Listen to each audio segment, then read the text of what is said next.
The skills we need to be amazing at training dogs are very different from the skills we need to run a highly profitable business. Dog trainers will not know their numbers and then dump all their money at ads and just hope for the best. You are limiting your business growth, no matter how great you are with dogs. Are you making one of these 3 mistakes that's silently sabotaging your dog training business? I work with tons of trainers and I see the same pitfalls over and over again. But the good news is they're fixable, especially if you know what to look for. So let's break this down. The first major pitfall is not focusing enough on the people. I hear dog trainers say all the time, I'm a dog person, not a people person. And most people got into this field because they love dogs and prefer it to the companies of human. There is nothing wrong with that. But holding on to a mindset that you're not good with people or don't like connecting with people is holding you back. 1, because people are the ones who can pay you.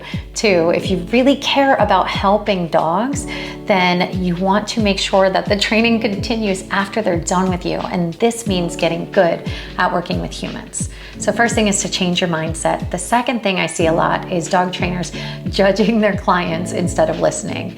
And I have an example. I love the dog so much and I do all this training and then the client doesn't back it up.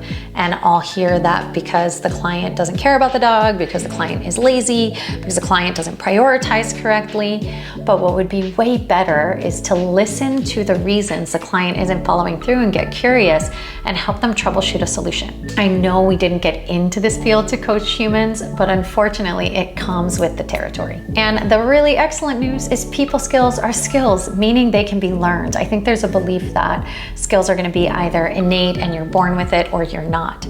But just like someone who's never trained a dog can learn all about communicating with dogs, someone who's never liked talking to people can get really good at it with some practice. You can get better with your people skills through books, podcasts, YouTube University, mentors. There are so many ways to practice and learn. And I have a video where I break down the skills that I think are really specifically geared for dog trainers, the bare bones minimum that you need to get comfortable and really solid at working with clients. And to close this first one, if you avoid working on people skills, you are limiting your business growth, no matter how great you are with dogs.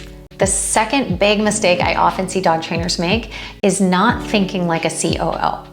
The skills we need to be amazing at training dogs are very different from the skills we need to run a highly profitable business that fits into your life in a way that you enjoy and doesn't suck your soul. Just like the people skills, we are able to learn these, but I find it's challenging for dog trainers to prioritize them because the schedule is so busy, especially if you're a solo operation. But unfortunately, loving dogs isn't enough, and we know that some of the best dog trainers don't have the most successful businesses. So if your entire schedule is booked with board and trains, private lessons, group classes, sales, follow all of that, and you don't intentionally carve out time to work on your business or learn how to be a better CEO, it's never gonna improve. So I would recommend making some time blocks on your calendar dedicated just to learning about how to run your business. And the third biggest mistake that I see silently sabotaging dog training businesses is not thinking about finances. Many trainers either avoid their finances completely or stress out about them with no plan.